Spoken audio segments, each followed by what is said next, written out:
अपनी मंगेतर लारा की आंखों में आंखें डालकर भारी और कड़े शब्दों में कहा, ठीक है, मंजूर है, मुझे तुम्हारी ये शर्त मंजूर है। उसने 3 साल बाद होने वाले मुकाबले की शर्त के लिए लारा को हामी भर दी।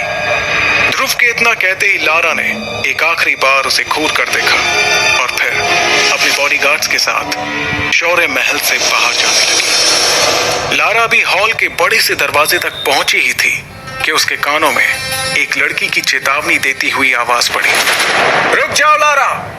जैसे ही लारा ने मुड़कर देखा तो उसे गुलाबी रंग के गाउन में इरा दिखाई दी। इरा दिखने में बहुत ही खूबसूरत थी और किसी भी तरह से वो लारा से कम सुंदर नहीं थी। एक जालीदार खिड़की के पास में खड़ी इरा के चारों तरफ से सूरज की रोशनी अंदर आ रही थी, जिससे इरा को देखकर ऐसा लग रहा था मानो वो कोई स्वर्ग से आई हुई अप्सरा हो।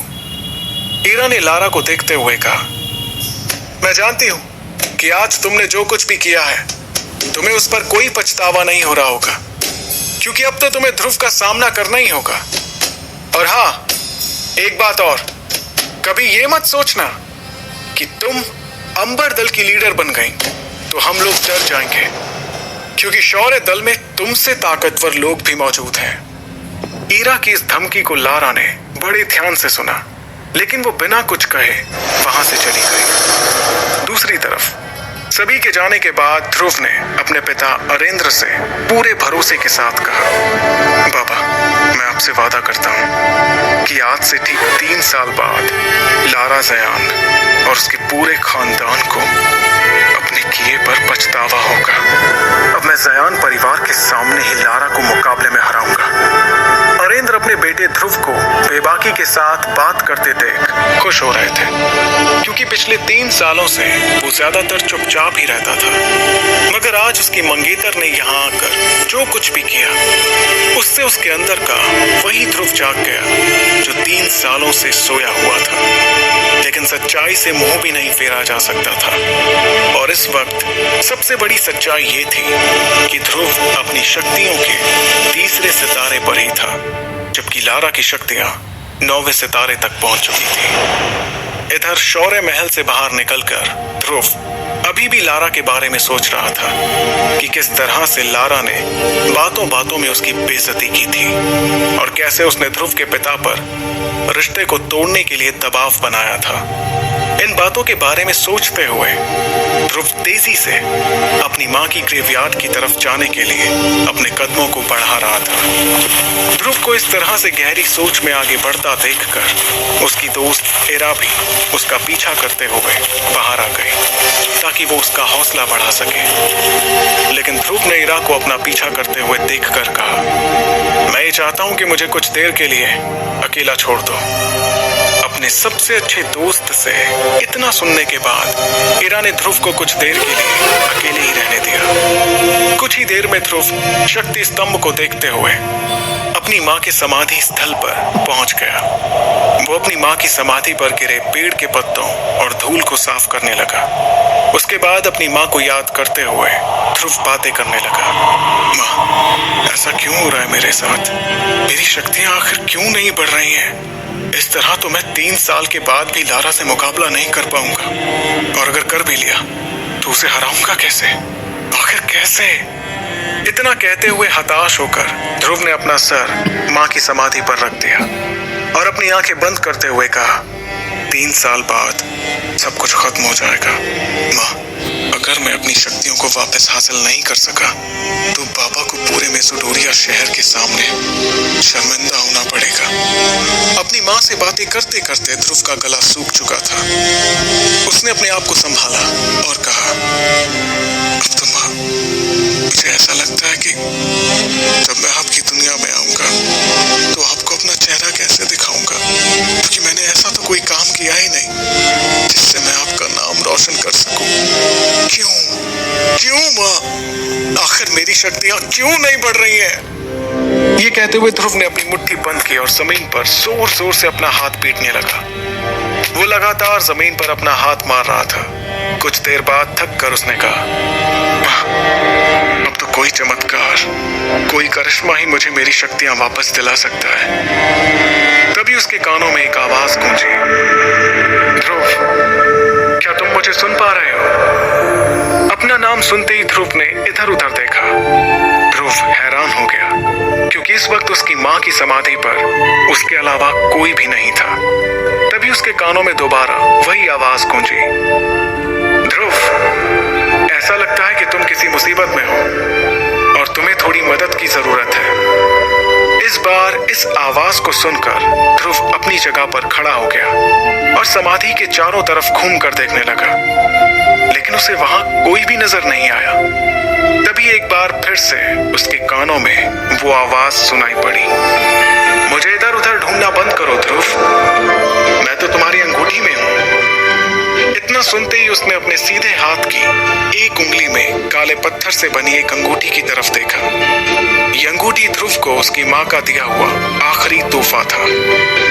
देखते ही देखते ध्रुव की अंगूठी में हलचल शुरू हो गई, जिसे देखकर वो थोड़ा हड़बड़ा गया। उसने अपने उल्टे हाथ से सीधे हाथ को संभालने की कोशिश की, जिसमें उसने अंगूठी पहनी हुई थी, लेकिन तभी उसे अचानक एक जोर का झटका लगा, जिससे वो जमीन पर जा गिरा। देखते ही देखते उसकी अंगूठी में से एक सफेद रंग का धुआं साय के रूप में बाहर निकला। फिर उस साय ने एक बूढ़े आदमी का रूप ले लिया।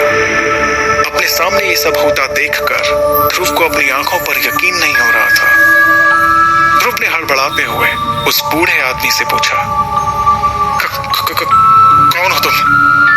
ध्रुव के ये पूछते ही उस बूढ़े आदमी का सफेद साया उसके चारों तरफ घूमने लगा। उसे देखने के लिए ध्रुव को बार बार इधर से उधर गोल गोल घूमना पड़ रहा था।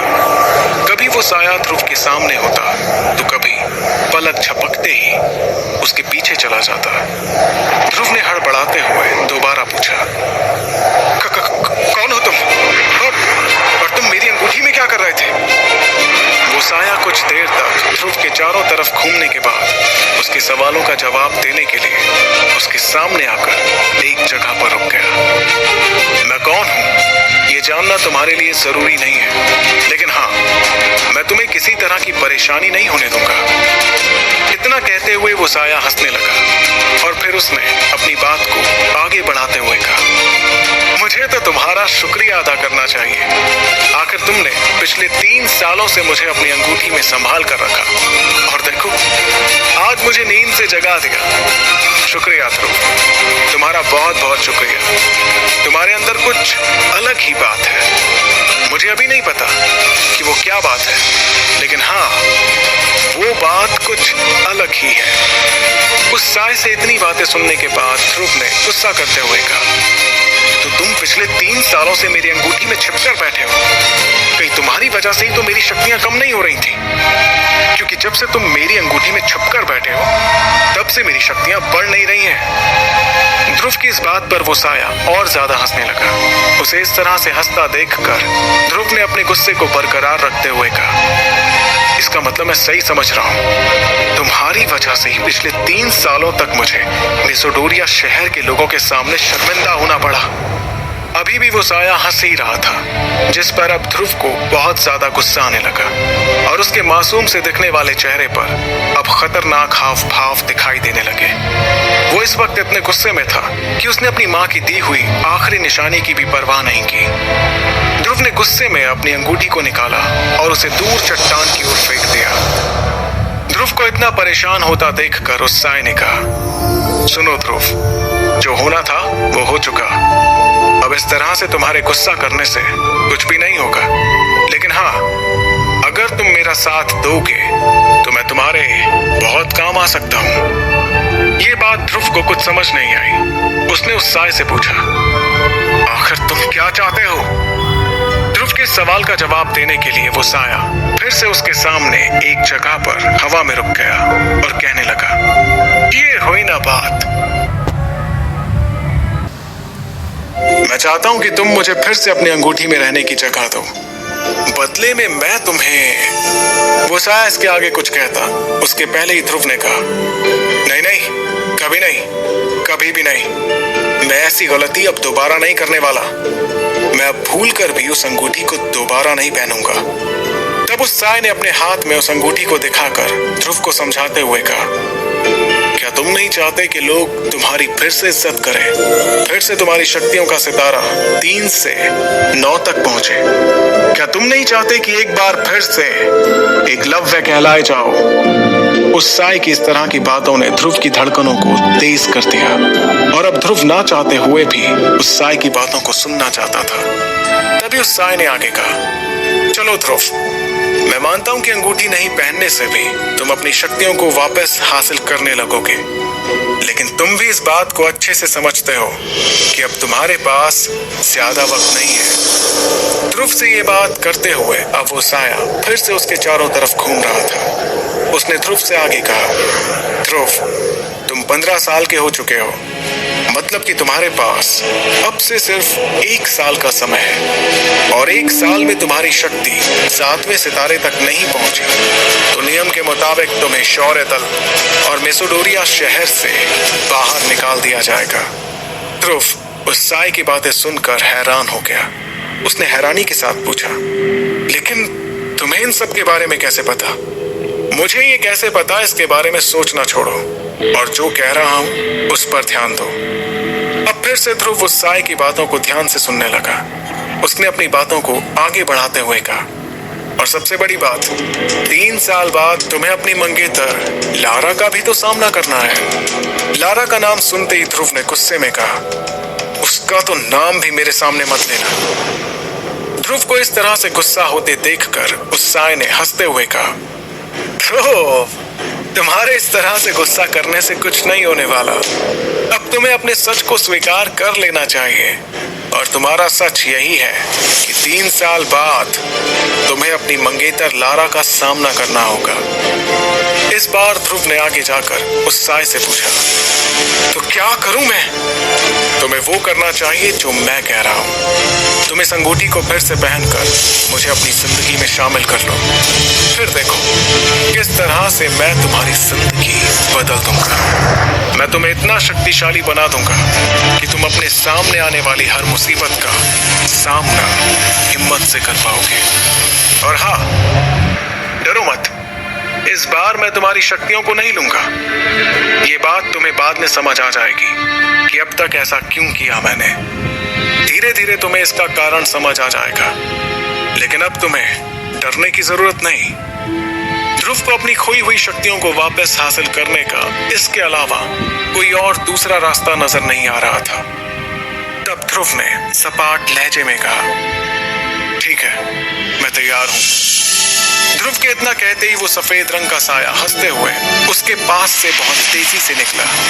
वो उसके चारों तरफ इर्द गिर्द घूमने लगा, जिससे ध्रुव का संतुलन बिगड़ गया और वो एक बार फिर से जमीन पर जा गिरा। तब ध्रुव ने कहा, अरे ये क्या कर रहे हो?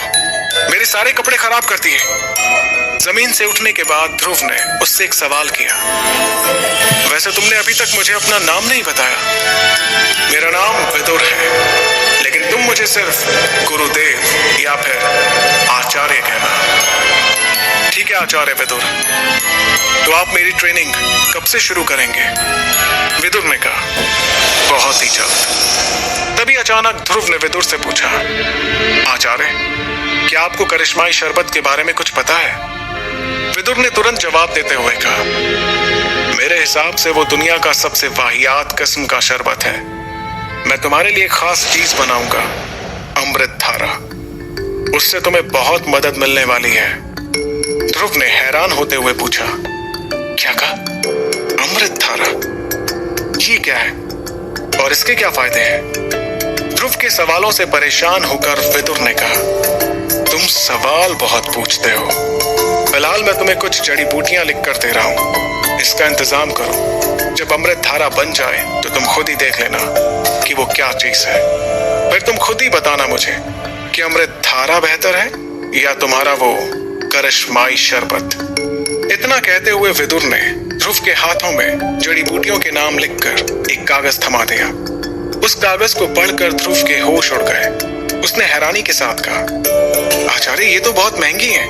इन्हें खरीदने के लिए तो कम से कम 800 सोने के सिक्कों की जरूरत होगी और मेरे पास तो इतने पैसे नहीं हैं। ध्रुव की इस बात पर विदुर ने सपाट लहजे में कहा, ये तुम्हारी परेशानी है कि तुम इतने सोने के सिक्कों का इंतजाम कैसे करोगे।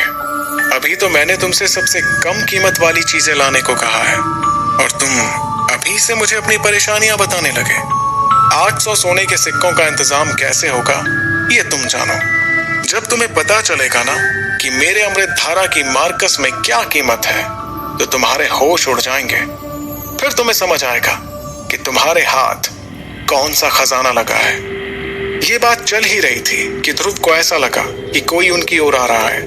इस आहट को सुनकर विदुर ने जल्दबाजी में कहा, मैं अंगूठी में वापस जा रहा हूं, तुम इस अंगूठी को पहन लेना और हाँ, किसी को भी मेरे बारे में मत बताना, समझे। इतना कहते हुए विदुर ध्रुव की अंगूठी में जाकर गायब हो गए। पूरा वीडियो देखना चाहते हैं तो हमारे फेसबुक चैनल को फॉलो करें और प्रोफाइल में जाकर हर रोज एक नए मजेदार एपिसोड देख सकते हैं।